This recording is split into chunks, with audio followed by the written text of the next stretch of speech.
광주 대표도서관 붕괴 사고 현장에서 매몰된 세 번째 실종자 한 명이 추가로 발견됐습니다. 광주 소방본부는 오늘 새벽 1시쯤 추가 실종자인 50대 남성을 발견했다고 밝혔습니다. 실종자는 30분쯤 뒤 심정지 상태로 구조돼 병원으로 옮겨졌지만 새벽 2시 20분 사망 판정을 받은 것으로 파악됐습니다.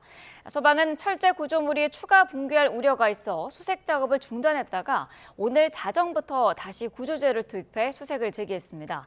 소방당국은 아직 발견하지 못한 실종자 나머지 한 명에 대해서도 구조 작업을 계속하고 있습니다. 네, 이번 붕괴 사고에 대한 원인 조사도 본격화될 것으로 보입니다. 용접했던 단면이 사실상 동강난 것으로 시공이 제대로 되지 않았을 가능성이 제기됐습니다. 나현호 기자입니다. 광주 대표도서관 공사장 붕괴 사고는 순식간에 일어났습니다. 2층 옥상층이 마치 가운데가 접히듯이 무너져 내리다 보니 피할 겨를조차 없었습니다. 사고 당시 콘크리트 타설 작업을 했는데 구조물이 무게를 이기지 못한 것으로 추정합니다. 저희가 약 200루베 정도 그쪽 타설하고 있었던 부분입니다. 그 스판에 거의 타설이 그 구간에 대한 그 타설 부분이 마무리되고 있었어요. 붕괴 사고가 난 건물은 가로 길이가 168m로 기다란 형태가 특징입니다. 개방감을 위해 기둥과 기둥 사이를 널찍하게 떨어뜨렸는데 사고가 난 구간도 48m에 달합니다. 저 큰 기둥하고 저 큰 기둥이 작은 기둥, 새기둥이 중간에 하나 정도는 더 있어야 않아야 된가. 전문가들은 기둥에서 떨어져 나간 연결 부위가 매끈하게 끊어진 점에 주목하고 있습니다. 용접이 제대로 이루어지지 않았고 이에 따라 부어진 콘크리트 무게를 견디기 어려웠을 거라는 분석이 나오고 있습니다. 실제 시공하는 과정에서 뭐 빨리 한다든지 용접을 약간 좀 전부 다 완벽 100% 하진 않는다든지 하게 되게 되면 이 베개 하중에 대해서 견뎌줄 수 없는 이런 현상이 생기게 되는 거죠. 경찰은 구조 작업을 마무리하는 대로 국립과학수사연구원과 합동 감식을 통해 시공 과정에 문제가 없었는지 들여다볼 계획입니다. YTN 나연호입니다. 네, 주말인 오늘 중부지방을 중심으로 대설특보 수준의 많은 눈이 내릴 것으로 보입니다. 최대 15cm의 눈이 예보된 가운데 일부 지역에는 오후에 강한 눈이 집중될 수 있어 주의가 필요합니다. 김민경 기자입니다.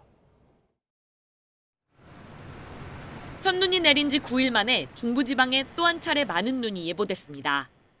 북서쪽에서 내려오는 찬 공기와 남동쪽에서 올라오는 따뜻한 공기가 충돌하면서 강수구름대가 만들어지고 기온이 낮은 중부지방을 중심으로 눈이 내릴 전망입니다.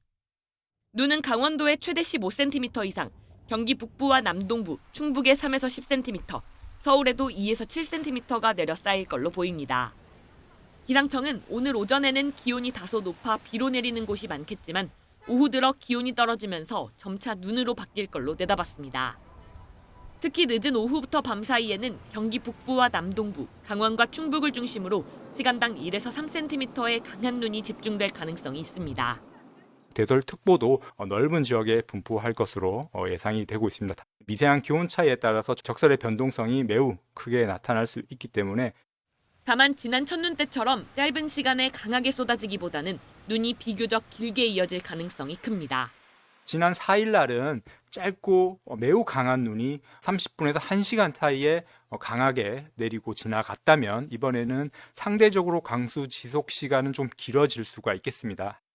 이번 눈 역시 수분을 많이 머금은 무거운 습설이 될 가능성이 큰 만큼 비닐하우스나 약한 구조물은 붕괴 피해 없도록 미리 점검해야 합니다. 눈비는 오늘 밤에 대부분 그치겠지만 일요일 아침에는 찬 공기가 남하하며 예년보다 추워지겠고 서해안은 해상에서 만들어진 눈구름 영향으로 눈이 더 이어질 전망입니다. YTN 김민경입니다. 서울시는 제설 비상근무 2단계를 발령했습니다. 서울시는 오늘 오후 7시까지 2에서 7cm의 눈이 내릴 것으로 예보됨에 따라 강설 대응 2단계를 발령하고 32개 제설기관 및 유관기관과 함께 비상근무에 돌입한다고 밝혔습니다. 이에 따라 인력 8천여 명과 제설 장비 1,200여 대를 투입할 계획입니다. 또 도심지 교통량을 고려해 제설 차량의 회차 시간을 최소화하고 작업의 효율성을 높이기 위해 기존 체계에 더해 이동식 전진기지 14개소를 추가 설치 운영해 강설에 대비할 예정입니다. 경기도는 오늘 경기 북동부 지역에 최대 10cm의 눈이 내리는 등 경기 지역에 강설이 예보됨에 따라 오전 8시에 비상 1단계를 발령한다고 밝혔습니다. 자연재난대책팀장을 상황관리 총괄반장으로 도로와 교통, 철도, 소방 분야 등 공무원 19명이 비상근무합니다. 경기도는 올겨울 첫 강설이 내린 지난 4일 대응이 미흡했던 점을 분석해 마련한 개선안을 오늘 처음 적용합니다. 개선안은 권역별 제설제 사전 살포 시간 구체적으로 명시, 시군 연계 구간 제설 상황 점검, 지정체 발생 때 우회 안내 등 내용이 담겼습니다. 비상계엄을 선포합니다.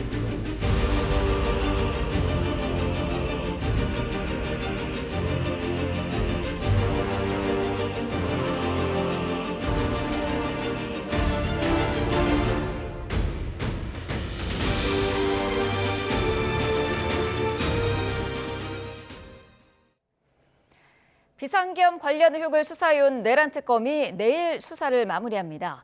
비상계엄 자체가 헌정사에 남을 일이지만 수사 과정에서도 전례를 찾기 어려운 일들이 많았습니다. 검찰부터 공수처, 특검 수사까지 헌정사에 기록된 순간들을 정리했습니다. 김영수 기자입니다.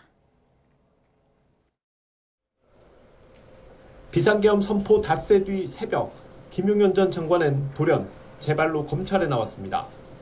특수본을 꾸렸던 검찰은 곧바로 김 전 장관 신병을 확보했고 계엄 수사에 속도가 붙었습니다.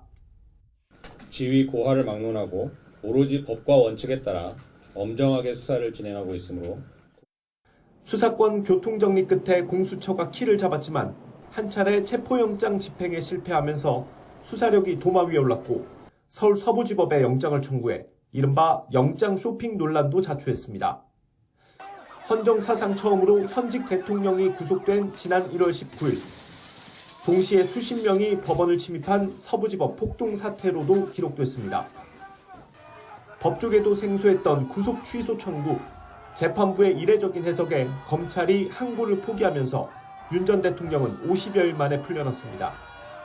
내란특검은 준비기간을 반납하고 수사를 개시해 속전속결로 출범 16일 만에 탄핵된 대통령을 포토라인에 세우고 다시 구속했습니다. 오늘 두 번째 구속심사 받으셨는데 심경 어떠신가요? 오늘 직접 말씀하셨나요? 소명은 직접 하셨나요? 한동안 수사와 재판을 몰수해하던 윤 전 대통령은 어느 순간 형사법정에 나오기 시작하더니 비상계엄 선포 이후 수사를 받고 피고인이 된 군 장성을 신문하거나 불리한 증언을 한 차관급 인사와 공방까지 벌였습니다.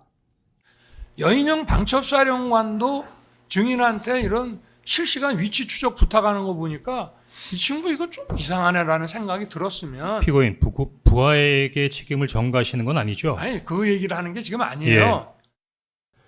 전 대통령과 총리, 장관, 당시 여당 원내대표까지 내란 혐의로 기소된 만큼 재판 결과도 헌정사의 씁쓸한 기록으로 남을 전망입니다. YTN 김영수입니다. 내란특검이 12.3 비상계엄 선포 당일 윤석열 전 대통령이 박성재 전 법무부 장관에게 합동수사본부 검사 파견 등을 직접 지시한 것으로 파악했습니다. YTN이 확보한 박 전 장관 공소장에 따르면 특검은 윤 전 대통령이 출국 금지 조치와 수용 공간 확보, 합동수사본부 검사 등 인력 파견 지시사항이 담긴 문건 한 장을 건넸다고 판단했습니다.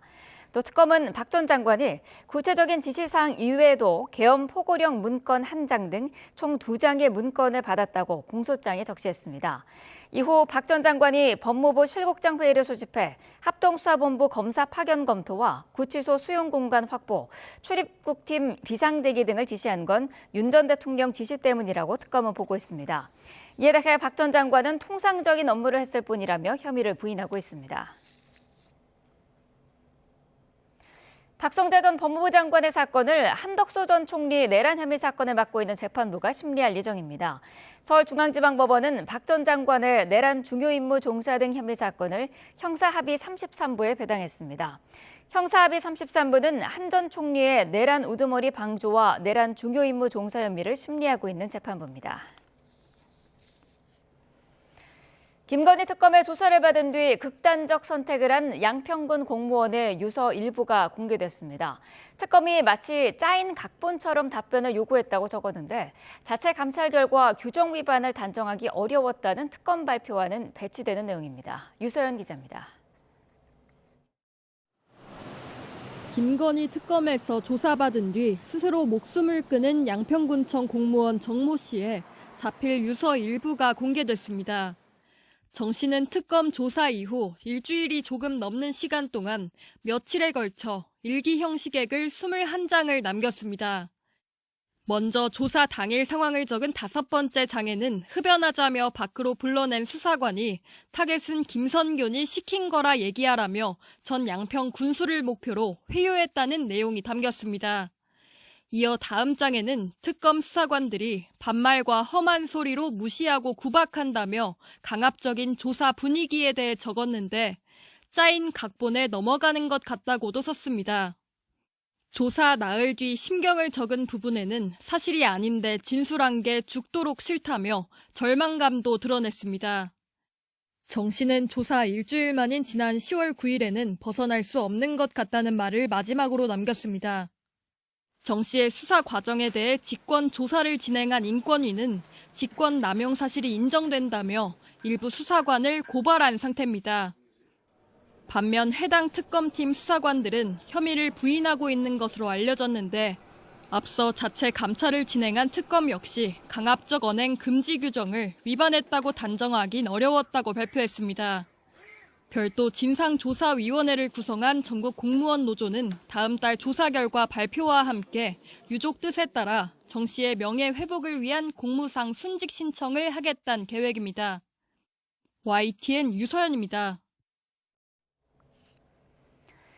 통일교 의혹을 수사하는 경찰청 특별전담수사팀은 전재수 전 해양수산부 장관과 임종성 전 민주당 의원, 김규환 전 미래통합당 의원을 피의자로 입건했습니다. 이들 3명은 앞서 지난 8월 윤영호 전 통일교 세계본부장이 김건희 특별검사팀 조사 과정에서 수천만 원의 금품 등을 전달했다고 주장한 것으로 알려진 인물들입니다. 전재수 전 장관 등 피의자 3명에 대한 출국 금지 조치를 완료한 경찰 전담수사팀은 금품 수수 의혹 피의자에 대한 소환 조사 조율과 함께 압수수색 등의 강제 수사를 이어갈 것으로 보입니다. 김건희 특검팀의 수사 기록 곳곳에 당시 여권이었던 더불어민주당 인사들을 향한 통일교의 접촉 정황이 담긴 걸로 확인됐습니다. 여야를 막론한 전방위 로비 의혹을 뒷받침하는 내용입니다. 이준엽 기자가 보도합니다. 진보는 노영민 전 청와대 비서실장과 김현철 전 통일부 장관, 이재명 대통령의 멘토인 이종석 전 통일부 장관까지 연을 만들었다. 보수는 권성동, 윤한홍 의원 등등 이른바 윤핵관들과 연을 만들었다. 김건희 특검 수사 기록에 등장하는 통일교 고위 관계자들끼리의 메시지 내용입니다. 정치권 접촉을 도맡았던 윤영호 전 통일교 세계본부장과 이현영 전 부회장 사이에는 더 노골적인 이야기가 오갑니다. 잡상인 취급을 하던 노 전 실장과 2, 3년을 닦아놓은 게 있다고 말하는가 하면 청와대나 인수위 그 이상까지 라인을 만들어보겠다는 꿈도 거론됩니다. 그 과정에서 접촉 채널로 여권에선 정진상 전 당대표실 정무조정실장이나 강선우 의원, 김현종 전 외교안보특보와 유영민 전 대통령 비서실장이 추가로 거론되고 야권에서도 권영세, 나경원, 이철규 의원과 이두아, 이채익 전 의원 등 여러 이름이 오르내립니다. 윤 전 본부장은 20대 대선을 9일 앞에 두고서는 이재명 당시 후보 쪽에서도 직접 한학자 총재를 뵙기 위해 전화가 왔다고 말하기도 했는데 이미 한 총재의 의도가 명확하다면서 한 총재가 윤석열 당시 후보를 선택해 연결해 줄 수 없다는 취지로 언급했습니다. 그러나 노영민 전 실장은 통일교 측이 방역 완화를 요청해 면담한 것 말고는 윤 전 본부장과 접촉한 적이 없다며 선을 그었고 김현철 전 장관도 통일교와의 인연은 공개된 행사에 참석한 게 전부이고 청탁이나 제안을 받은 바는 전혀 없었다고 반박하는 등 거론된 당사자들은 모두 친분 자체를 부인하고 있습니다. 결국 수사 경과에 따라 실제 청탁이나 금품이 오갔는지 옥석이 가려질 것으로 보이지만 20대 대선 직전까지 통일교가 정파를 초월해 손을 뻗은 정황은 뚜렷해 보입니다. YTN 이준엽입니다. 네, 이런 가운데 의혹의 중심에 있는 윤영호 전 세계본부장은 국민의힘 권성동 의원 재판에 증인으로 출석했습니다. 윤 전 본부장은 세간에 회자되는 의혹과 관련해 자신은 그런 진술을 한 적이 없다는 입장을 밝혔습니다. 안동준 기자입니다. 통일교의 정치권 로비 의혹을 제기한 윤영호 전 세계본부장이 이번에는 권성동 의원 재판에 증인으로 출석했습니다. 증인신문 과정에서도 윤 전 본부장의 발언으로 촉발된 의혹이 또다시 언급됐습니다. 윤 전 본부장은 통일교 주최 행사에 국민의힘뿐만 아니라 민주당까지 어프로치, 그러니까 접근했다는 녹취에 기본적으로 맞는다고 답했느냐는 권 의원 측 질문에 네라고 답했습니다. 다만 윤 전 본부장은 세간에 회자되는 의혹을 언급하며 자신은 그런 진술을 한 적이 없다는 입장도 밝혔습니다. 어떤 진술을 뜻하는 건지는 구체적으로 밝히지 않았는데 또 다른 질문에서는 상식적으로 일면식도 없이 처음 만난 사람에게 금품을 건넨다는 건 말이 되지 않는다고도 답했습니다. 윤 전 본부장은 지난 8월 특검과 면담할 당시 통일교 측으로부터 여야 정치인 5명에게 금품이 건너간 정황이 있다는 취지로 진술한 것으로 알려졌습니다. 특검이 이 진술을 수사 대상이 아니라고 판단할 때 윤 전 본부장 직접 범행이 없었다는 점도 영향을 미친 것으로 전해졌습니다. 결국 윤 전 본부장은 자신이 했던 일을 진술해놓고도 추가 처벌을 우려해 번복했거나 목격하고 들은 것을 진술한 게 자신의 범행처럼 비치는 데 대해 우려했을 가능성도 거론됩니다. 윤 전 본부장은 권 의원에게 정치자금 1억 원을 건넸다는 혐의 사실에 대해서는 진술을 거부했습니다. 윤 전 본부장은 또 특검 조사 당시 조서에 자신의 진술이 포함되지 않은 부분도 많다면서 기존 진술을 번복하는 것이냐는 특검 측 질문에 즉답을 피했습니다. YTN 안동준입니다. 통일교 의혹을 수사하는 경찰청 특별전담수사팀이 국민의힘 측에서 민중기 특별검사팀을 직무유기 혐의로 고발한 사건에 대해 수사에 착수했습니다. 전담수사팀 관계자는 어제 고발장을 접수한 서울경찰청으로부터 사건이 이송돼 고발장을 검토하고 있다고 밝혔습니다. 앞서 국민의힘은 지난 11일 민특검팀이 지난 8월 윤영호 전 본부장으로부터 여야 정치인의 금품을 건넸다는 진술을 확보하고도 수사하지 않아 직무를 유기했다며 고발했습니다. 다음 달 치러지는 더불어민주당 최고위원 보궐선거가 친명 대 친청 구도로 치러질 것으로 보여 결과가 주목됩니다. 정청래 호를 뒷받침할 지도부를 뽑는 선거인데 일부 후보들이 정 대표를 공개 저격하면서 이번 선거가 정 대표 리더십의 분수령이 될 것이란 분석도 나옵니다. 백종규 기자입니다. 가장 먼저 출사표를 낸 건 부산 수영구 유동철 지역위원장입니다. 친명계 모임인 더민주혁신회의 공동상임대표로 이 대통령이 대표 시절 영입한 인물인데 출마를 선언하면서 1인 1표제 부결을 언급하며 정청래 대표를 공개 저격했습니다. 중앙위원회의 1인 1표제 부결은 절차 부실, 준비 실패, 소통 부재의 결과입니다. 공론의 장을 열고 수기를 통해 정면 돌파해야 합니다. 유 위원장은 지난 10월 부산시당위원장 경선에서 컷오프되면서 정청래 지도부의 친명 천액이라는 해석도 나왔습니다. 대장동 변호사 이건태 의원도 최고위원 출마를 선언하면서 현 지도부가 정부를 제대로 보조하지 못한다며 쓴소리를 냈습니다. 정부는 앞으로 가는데 당이 다른 방향으로 가거나 속도를 못 맞춰 엇박자를 내고 있다는 것입니다. 당대표 선거에서 정 대표와 경쟁을 벌였던 박찬대 전 원내대표 등 친명계 인사 10여 명도 함께 자리에 세를 과시했습니다. 이 밖에 친명으로 꼽히는 강득구 의원도 최고위원 출마를 고심하고 있습니다. 정청래 호를 이끌어갈 지도부를 뽑는 선거에서 출마자들이 정 대표를 저격하는 이례적 상황이 벌어진 겁니다. 이에 맞설 정 대표 측 인사들로는 문정복, 이성윤 의원이 출마 결심을 굳히고 시점 등을 고심하고 있고 이모경 의원도 출마 가능성이 거론되고 있습니다. 전북 지역을 위해서 최고위원회 좀 나갔으면 어떠냐 이런 제안과 의견이 많이 있는데요. 네. 현재 검토 중에 있습니다. 이번 선거는 김병주, 전현희, 한준호 의원이 지방선거 출마를 이유로 자리를 내려놓으면서 이루어지게 됐는데 자녀 임기가 6개월에 정권 초기여서 큰 경쟁이 없을 것이라는 관측도 있었습니다. 하지만 정 대표가 대의원제를 무력화하는 1인 1표제를 추진하다 중앙위에서 막히면서 의미가 오히려 확대됐습니다. 당대표 연임을 위한 사전 작업 아니냐는 의심까지 고개를 들면서 당내 경계심도 높아졌습니다. 하지만 정 대표는 갈등은 없다며 연일 당정대 의견 일치를 강조하고 있습니다. 당정대는 지금까지 그래왔듯이 원팀, 원보이스로 굳건하게 차돌같이 단결해서 앞으로 나아간다라는 것이 기조입니다. 최고위는 7인 체제로 이번에 교체될 세 자리를 모두 친명계가 차지한다면 정 대표 입장에서는 안건 의결 기준인 과반 확보에 실패해 리더십이 타격을 받을 수 있습니다. 이번 선거가 정 대표의 재신임 투표 성격을 띠고 있다는 해석이 나오는 이유입니다. 보궐선거 초반 흐름을 친명계 인사들이 주도하며 정 대표를 포위하는 모양새입니다. 정 대표는 선거가 치러지는 다음 달 11일까지 친명과 친청은 없고 민주당이 모두 친명이라는 점을 거듭 강조하며 대결 구도 선긋기에 나설 것으로 보입니다. YTN 백종규입니다. 비상계엄 1년을 기점으로 윤석열 정부에서 핵심으로 꼽혔던 이른바 친윤계 분화가 시작되는 모습입니다. 하지만 장동혁 지도부는 강경당심을 바라보며 마이웨이를 고수하고 있는데요. 국민의힘 상황을 박희재 기자가 정리했습니다. 용산과 교감 속에 정계에 입문한 뒤 내내 친윤계로 꼽혔던 인유한 의원은 돌연 국회의원직을 내려놨습니다. 탄핵 반대를 외치고 석방까지 주장했던 그는 짧고 굵은 1년 6개월 의정 활동을 마치며 흑백 진영 논리에 무력감을 호소했습니다.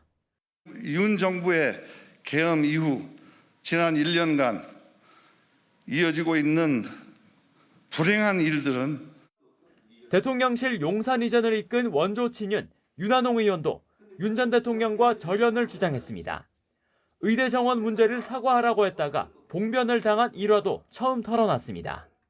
10분 동안 제 전화기에 전화기를 들 수 없을 정도로 화를 내시면서 저는 평생 그런 욕을 들어본 적이 없는데 12.3 계엄 꼭 1년 되는 날 원내대표가 사과문을 읽는 옆자리에는 대통령실 출신 김은혜, 조지현 의원이 숙연한 얼굴로 함께 자리했습니다. 큰 충격을 드린 계엄의 발생을 막지 못한 데 대해 다시 한번 진심으로 사과드립니다. 윤석열 정부에서 당 수장과 원내 사정탑을 지냈던 김기현, 권성동, 추경호 의원 등이 줄줄이 특검 칼날에 맞서는 상황 속에 윤 전 대통령의 한남동 관절을 지켰던 측근들이 하나둘 각자 도생을 시작한 겁니다. 하지만 장동혁 지도부는 강경 당신만을 바라보며 마이웨이를 외치고 있습니다. 계엄 1년에 사실상 계몽령을 언급한 데 이어 한동훈 전 대표 가족이 연루된 당원 게시판 당무감사를 시작해 당 안팎에서 모두 쓴소리를 듣고 있습니다. 윤 전 대통령의 1호 참모로 탈당 후 무소속 출마를 강행했던 장해찬 전 최고위원을 여의도연구원 부원장에 내정한 것도 고집과 소신 사이 뒷말을 낳고 있습니다. 저만의 타임 스케줄과 저만의 계획을 가지고 지금 가는 데 있어서 지금까지는 제가 생각했던 거에서 크게 이탈하지 않고 가고 있다고 생각합니다. 물밑 반발 기류에 장 대표는 중진과 개별 회동으로 당내 스킨십을 강화했지만 만난 의원들은 소귀의 경일기라며 오히려 막막함을 호소하고 있습니다. 민주당의 통일교 금품수수 의혹과 이른바 현지 누나 문자, 장경태 의원 의혹 등 야권의 호재가 이어지고 있지만 이런 강경 행보에 묻히는 분위기입니다. 국민의힘 지지율은 장동혁 대표 취임 이후 20% 초반에서 제자리 걸음하고 있습니다. 민주당과는 오차범위 밖 열세입니다. 장동혁 대표는 똘똘 뭉치자 비판도 듣겠다며 당의 쓴소리위원회까지 가동했습니다. 측근들은 변신을 기다려달라는데 내년 6월 지방선거를 앞두고 지방단체장들이 집단행동까지 저울질하고 있어 당 위기감은 나날이 고조되고 있습니다. YTN 박희재입니다. 정부 전부처를 대상으로 업무 보고를 진행 중인 이재명 대통령이 대규모 정보 유출 사고를 낸 쿠팡에 또다시 직격탄을 날렸습니다. 국민에게 피해를 주면 망한다는 생각이 들게 해야 한다며 반복적인 사고에는 더 높은 과징금을 매기라고 주문했습니다. 홍민기 기자입니다. 이틀째 생중계로 정부 업무 보고를 진행한 이재명 대통령. 개인정보보호위원회의 보고를 받고 개인정보 유출 사고에 대한 경제적 제재를 강조했습니다. 위반해도 본 태도를 보면 뭐 어쩔 건데 이런 느낌이 들어요. 너무 우리나라는 경제 제재가 너무 약해서 위반을 너무 쉽게 생각하는 것 같습니다. 업무보고 첫날 쿠팡을 겨냥해 형벌보다 경제적 제재를 가해야 한다고 지적한 데 이어 하루 만에 또 비판을 이어간 겁니다. 약한 제재 때문에 규정을 위반하지 않기 위한 노력도 보이지 않는 거라며 비판 수위를 더욱 높였습니다. 국민들한테 피해주고 그러면 엄청난 경제 제재를 다 당한다. 잘못하면 회사 망한다. 이 생각이 들게 만들어야 됩니다. 그러면서 과징금 부과 기준을 현재 최근 3년간 매출액의 평균에서 3년 중 최고 매출액으로 강화해야 한다고 강조했습니다.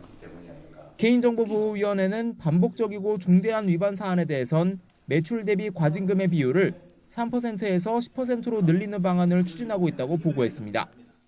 중대, 반복 사고에 대해서는 최대 10%까지 징벌적 과징금을 부과하고 이 대통령은 피해자가 3,400만 명에 달하는 만큼 소송에 참여하지 않은 피해자들도 보상을 받을 수 있도록 집단소송제 도입 또한 당부했습니다.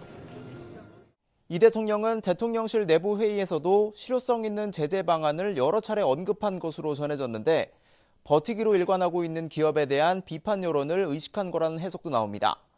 YTN 홍민기입니다. 늦장 사고와 배짱 대응 등 쿠팡의 대규모 정보 유출 사태를 둘러싼 비판이 거세지는 가운데 결국 박대준 한국법인 대표가 자리에서 물러났습니다. 하지만 사태 수습을 위한 노력이라기보다는 김범석 의장이 증인으로 채택된 국회 청문회를 앞두고 꼬리 자르기에 나선 것이란 지적도 나옵니다. 배민혁 기자입니다. 쿠팡 고객 3,370만 명의 개인정보 유출이 확인된 지 2주째. 사태는 갈수록 악화하고 있습니다. 수익 대부분이 한국에서 나지만 미국에 본사를 둔 미국 법인이라는 기형적 구조 관련 논란과 끝머리 외국인 김범석은 한국에서 돈을 벌고 있죠, 그죠? 정관 채용 대규모 대관 조직을 통한 정치권, 언론 로비 의혹이 계속됩니다. 최근엔 대관 조직이 모인 곳으로 쿠팡의 강남 비밀 사무실이 지목되기도 했습니다. 김범석 의장? 기업가 아니죠? 경영자 아니죠? 로비스트죠? 한국말로 뿌럭하죠? 경찰은 쿠팡 본사 압수수색에 착수했는데 결과에 따라 쿠팡 측의 관리 소홀과 은폐 의혹 수사도 이뤄질 수 있다는 전망도 나옵니다. 이틀 연속 압수수색하는 이유가 뭡니까? 이재명 대통령까지 나서 과태료 현실화를 언급하는 등 압박이 이어지자 쿠팡이 선택한 건 박대준 대표이사 사임이었습니다. 책임을 통감하고 모든 직위에서 물러나기로 했다는 거지만 이를 보는 시선들 역시 곱지 않습니다. 박 전 대표 후임은 미국 모회사인 쿠팡 INC의 헤럴드 로저스 최고관리 책임자입니다. 김범석 의장의 신임을 받는 법률 전문가로 알려진 만큼 결국 쿠팡을 향한 소송전을 대비한 것이란 분석이 나옵니다. 여론이나 이런 정서가 문제가 아닌 거죠. 소송전에 이어져서 굉장히 많은 배상금을 내거나 제재금을 맞으면은 쿠팡 자체가 위기가 될 수 있다고 판단한 것 같습니다.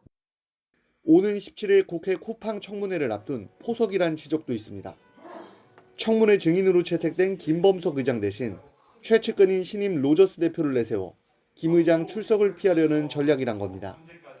김범석 창업자의 또 복심이기 때문에 그만큼 또 김범석 창업자의 의중을 전달할 가능성이. 보상안 없는 사과에 거세진 배짱 대응 비판에 이어 이제 김범석 의장을 둘러싼 꼬리 자르기 논란까지 불거지며 쿠팡을 향한 여론은 갈수록 나빠지는 모습입니다. YTN 배민혁입니다. 3천만 명 이상의 개인정보가 유출된 뒤 쿠팡 이용자가 소폭 줄어든 것으로 나타났습니다. IJWorks 모바일 인덱스에 따르면 지난 9일 기준 쿠팡 일간 활성 이용자 수는 1,583만 6천여 명으로 추정 집계됐습니다. 유출 사태가 알려지기 전 일주일 동안의 하루 평균 이용자 수보다 11만 명가량 줄어든 규모입니다. 유출 사태 직후에는 쿠팡 이용 기록 등을 확인하려 접속하는 이용자 수가 늘었지만 최근 들어 실제 이탈로 이어진 것으로 풀이됩니다. 연말이 가까워지면서 송년회를 겸한 술자리도 많아지고 있는데요. 밤사이 전국 곳곳에서 음주운전으로 크고 작은 사고가 잇따랐습니다. 박정현 기자입니다. 부산 해운대구 신세계백화점 앞 대로변입니다. 도로 한복판 승용차에서 시뻘건 불길이 치솟고 매캐한 연기가 끝없이 뿜어져 나옵니다. 오늘 새벽 1시 20분쯤 승용차가 중앙분리대를 들이받으면서 차에 불이 난 겁니다. 근처에서 화재를 발견한 택시기사가 차량에 비치된 소화기로 초기 진화에 나서며 불은 10여 분 만에 꺼졌습니다. 일단 꺼보려고 뛰어갔는데 그 소화기 용량이 작다 보니까 잘 꺼지지가 않더라고요. 이제 음주 측정을 하는데 과거를 여러 번 하고 좀 몸을 비틀비틀 하는 거 보니까 경찰 조사 결과 승용차 운전자는 면허 취소 수준의 만취 상태로 드러났습니다. 새벽 2시 반 경기 수원에선 40대 여성이 몰던 음주 차량이 교통섬에 서 있던 보행자를 들이받았습니다. 보행자는 경상을 입었지만 사고 충격으로 차량 화재까지 이어지면서 차는 불에 모두 탔습니다. 경찰 조사 결과 여성은 음주가 감지돼 현행범 체포됐습니다. 어젯밤 9시 20분쯤 전남 무안 목포대 앞에서도 음주 추정 화물차가 7중 추돌 사고를 내 3명이 병원 치료를 받았습니다. 화물차 운전자 50대 남성은 이미 2km 떨어진 곳에서 다른 승용차 한 대와 충돌한 뒤 도주했던 거로 드러났습니다.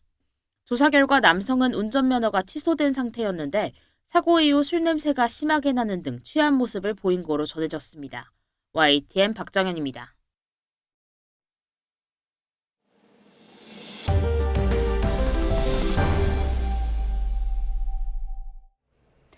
미국 하원 민주당 의원들이 미성년자 성범죄자 제프리 앱스타인 파일 공개를 앞두고 새로운 사진을 공개했습니다. 트럼프 대통령의 사진도 추가로 나오면서 두 사람의 관계나 트럼프가 성범죄를 알았는지에 대한 의혹이 재점화하고 있습니다. 워싱턴에서 신윤정 특파원이 보도합니다. 지금보다 젊은 시절의 트럼프 대통령이 고 제프리 앱스타인과 밀착한 채 서서 한 여성을 응시합니다. 여성 6명 가운데 서서 미소 짓거나 빨간 넥타이를 느슨하게 맨 채 여성 옆에 앉은 모습도 있습니다. 미 하원 감독위원회 민주당 의원들은 앱스타인의 재산에서 확보한 사진 20장을 추가로 공개했습니다. People should be able to make judgments on their own as to what they see in these photos. 빌 클린턴 전 미국 대통령과 찰스 3세 영국 국왕의 동생 앤드루 전 왕자, 빌 게이츠 마이크로소프트 공동 창업자 등의 사진도 포함됐습니다. 민주당은 누가 언제 어디서 찍은 사진인지는 확실치 않고 미성년 여성이나 성적 비위를 나타내는 사진은 없다고 밝혔습니다. 그러면서도 앞으로 며칠 안에 사진을 더 공개하겠다며 미국 법무부를 향해 앱스타인 자료를 투명하고 완전하게 공개하라고 압박했습니다. Department of Justice under the Trump administration needs to comply with the law. All we want is full transparency.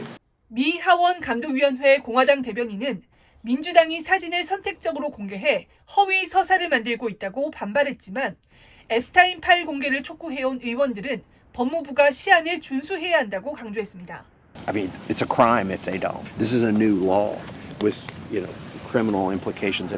앱스타인 관련 수사 자료와 정부 문건들을 공개하도록 명령하는 법안은 미 의회 통과에 이어 트럼프 대통령이 지난달 19일 서명함에 따라 30일 안에 공개됩니다. 공개 시한을 단 일주일 남기고 트럼프 대통령은 물론 유력 인사들이 앱스타인과 교류한 사진이 나오면서 미국 정치권 안팎의 공방이 재점화하고 있습니다. 워싱턴에서 YTN 신윤정입니다. 미국이 AI 칩 수출 규제를 풀자 중국은 겉으로는 반기면서도 속으로는 사용 제한을 검토하고 있습니다. 반도체 점유율은 지키고 중국의 기술 자립은 늦추려는 미국의 트로이 목마 전술을 간파했다는 분석도 나옵니다. 베이징에서 강정규 특파원입니다. 중국어로 달의 뒷면이란 뜻의 스타트업 문샷이 지난달 6일 내놓은 AI 모델 키미 K2 싱킹입니다. 개발 훈련 비용은 불과 67억 원으로 81억 원을 썼다는 딥시크보다 적습니다. 반면 성능은 미국 오픈 AI의 GPT 5.1에 이어 세계 2위로 평가됩니다. 높은 가성비에 미국 IT 산업의 심장부 실리콘밸리에서도 빠르게 확산 중입니다. 之前我们需要专业人员通过写代码才能完成的任务，现在每一个普通用户都能通过中文来低门槛的实现。 미국을 3개월 격차로 따라잡았다는 중국 AI 소프트웨어. 문제는 하드웨어 격인 반도체입니다. 수출 통제를 피해 딥시크가 최신 AI 칩을 밀반입 중이란 미국 IT 전문 매체 보도가 나올 정도입니다. 동남아 유령 데이터 센터를 통해 칩을 수입한 뒤 다시 해체해 중국으로 몰래 가져온다는 겁니다. 엔비디아의 AI 칩 H200의 중국 수출을 풀어준 트럼프 대통령을 저격하는 기사로도 풀이됩니다. 반대로 영국 파이낸셜 타임스는 중국 당국이 H200 사용 제한을 검토 중이라고 보도했습니다. Beijing is looking at limiting access to NVIDIA's advanced H200 chips despite US President Trump's decision to allow the export of 具体的情况建议向中方的主管部门进行询问。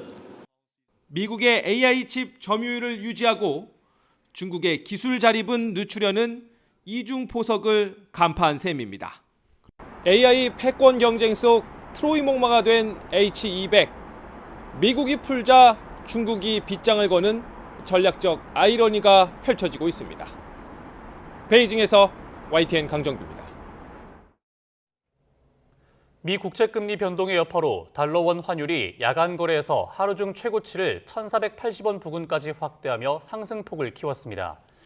뉴욕장에서 달러원 환율은 전장 서울 외환시장 종가보다 4원 오른 1,477원에 마감하며 장주간 거래 종가 1,473.7원보다 3.3원 상승했습니다. 달러원 환율은 달러 인덱스가 뉴욕장에서 낙폭을 확대했음에도 상승폭을 키웠습니다.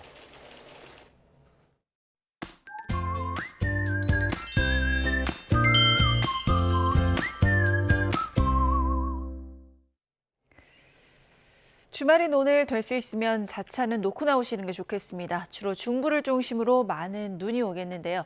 서울에도 최고 7cm, 경기 내륙에는 3에서 10cm, 강원 내륙에는 15cm 이상의 눈이 예상됩니다.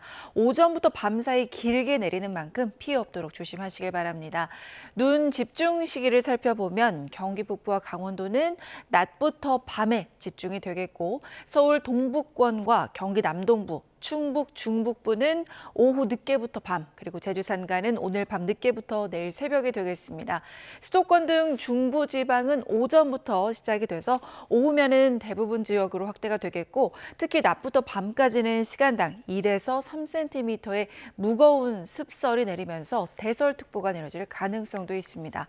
현재 기온 살펴보겠습니다. 현재 서울은 영상 4.2도, 그리고 청주가 4.7도고요.